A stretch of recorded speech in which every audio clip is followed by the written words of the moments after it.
प्रदेश में लगातार जारी। आज बुरहानपुर से यात्रा शुरू होगी। इस दौरान बीजेपी महासचिव कैलाश विजयवर्गीय भी मौजूद रहने वाले हैं। तो कमलनाथ या शिवराज, किसको मिलेगा ताज?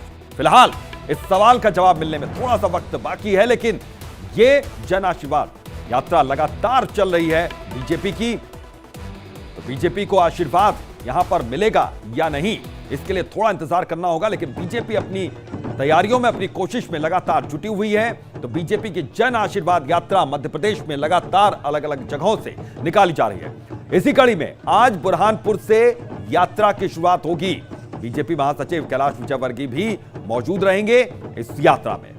तो बुरहानपुर में आज सरगर्मी तेज है, सियासी सरगर्मी बढ़ी हुई है, सियासी पारा चढ़ा हुआ है, क्योंकि बुरहानपुर में आज ये यात्रा बीजेपी की निकलने वाली है। बुरहानपुर से यात्रा की शुरुआत ये होगी। तो जन आशीर्वाद यात्रा मध्य प्रदेश में लगातार बीजेपी की जारी है।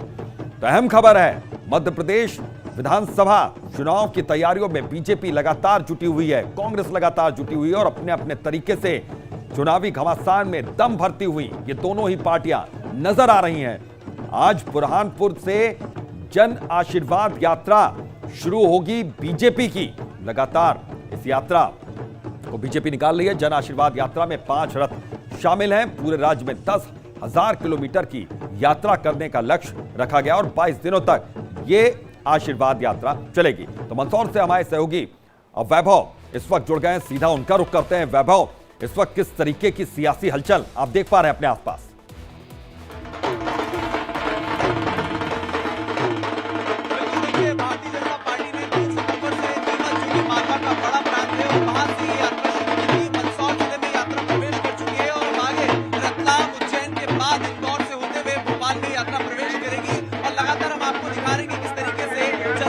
आशीर्वाद भाजपा को मिल रहा है। लेकिन गांवों में जो लोग हैं वो विरोध प्रदर्शन भी कर रहे हैं, लोगों से बातचीत करेंगे और जानेंगे कि आखिर उनके मुद्दे क्या है, उनकी समस्याएं क्या। भाई साहब, क्या नाम है आपका?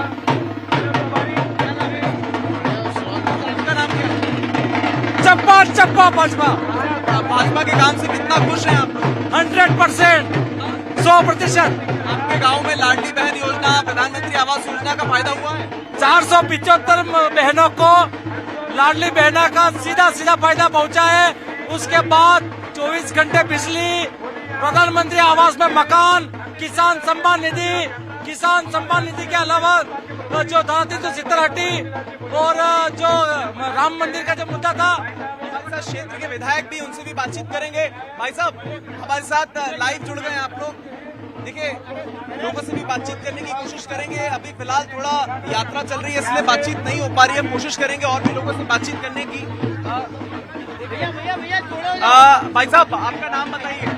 भानु प्रताप। भानु जी, यात्रा को कितना सहयोग मिल रहा है आपके इलाके में? आखिर यात्रा को अथाह जन समर्थन मिल रहा है। यात्रा को लेकर के जबरदस्त उत्साह लोगों में है। परसों भी यात्रा मंदसौर शहर में थी। जितना उत्साह रात को 5 घंटे लेट होने के बाद भी यात्रा को मिला, ऐसा पहले समर्थन नहीं मिला। पूरी ये यात्रा भारतीय जनता पार्टी संचालित कर रही है। उसके बावजूद भी जनता रात को 12 बजे पुष्प लेकर के, फूल लेकर के वर्षा के लिए आतुर थी। और आज भी उत्साह देख सकते हैं। तलोदा की यह यात्रा इतिहास में दर्ज होगी। मैं देख रहा हूँ नीमच में पथराव हुआ था, जनता बहुत सारी जगह नाराज भी चल रही है। देखिए, जनता नहीं है, ये गलत फिल्म दिमाग से निकाल दीजिए। वो यात्रा में कांग्रेसी थे, वो सब षड्यंत्रकारी थे जो भारतीय जनता पार्टी की इस जन कल्याणकारी यात्रा से, जन समर्थन वाली यात्रा से। आपके पास दोबारा वापस लौटते हैं। आप बने रहिएगा, बातचीत अपनी जारी रखिएगा। फिलहाल के लिए बहुत बहुत शुक्रिया। इधर राजस्थान में होने वाले विधानसभा चुनाव को लेकर बीजेपी की परिवर्तन संकल्प यात्रा चल रही है। तो आज राजस्थान के श्रीगंगानगर से यात्रा की शुरुआत हो रही है। इस यात्रा में सांसद राज्यवर्धन सिंह राठौर भी शामिल हो रहे हैं। तो राजस्थान में बीजेपी की यात्रा चल रही है, लेकिन नाम अलग है। ये परिवर्तन संकल्प यात्रा चल रही है। और श्रीगंगानगर में हितेन इस वक्त हमारे सहयोगी वहां पर मौजूद हैं। हितेन, किस तरह की तस्वीरों से आप रूबरू हो रहे हैं और कितना ज्यादा उत्साह कार्यकर्ताओं के भीतर नजर आ रहा है? देखिए, मैं आपको बता दूं कि फिलहाल 11 बजे बाद यात्रा की शुरुआत जो है, इस वक्त मैं जहां मौजूद हूं यहीं से श्रीगंगानगर में सूरतगढ़ से यात्रा का शुभारंभ जो है वो होगा आज। लेकिन आपको अगर भारतीय जनता पार्टी की स्ट्रेटेजी की बात अगर मैं करूं तो देखिए, 200 विधानसभाएं हैं राजस्थान में, 4 यात्रा निकली हुई है अलग अलग जोन वाइज, और 50-50 विधानसभा में ये यात्राएं होकर जो है वो गुजरेगी। तो कहीं ना कहीं स्ट्रेटेजी बीजेपी की ये है कि 2003 में जब बीजेपी को इसी प्रकार की परिवर्तन यात्रा से 120 सीटें जीतने में कामयाबी मिली थी। देखिए 2002 में जब पहली बार वसुंधरा राजे यहाँ पर अध्यक्ष बनकर आई थी, तो उस दौरान उन्होंने ये परिवर्तन यात्रा की शुरुआत की थी और 2003 में उसका काफ़ी अच्छा खासा फायदा हुआ था और 120 सीट जीती थी। तो इस बार वो इतिहास तोड़ना है, इतिहास एक रचना है नया, इसीलिए बिल्कुल। इस बार भी एक तो इतिहास फिर एक बार जो बदलना भारतीय है, जनता इतिहास पार्टी ने रचना है 4 नया, और ये चरणों में कोशिश यहाँ पर बीजेपी की ओर से लगातार हो रही है। बहुत बहुत शुक्रिया हितेन इस तमाम जानकारी के लिए आपका, क्योंकि देखिए किस तरीके से मध्य प्रदेश में और राजस्थान में बीजेपी यात्राएं निकाल रही है, नाम अलग अलग है लेकिन कोशिश एक ही यहां पर हो रही है।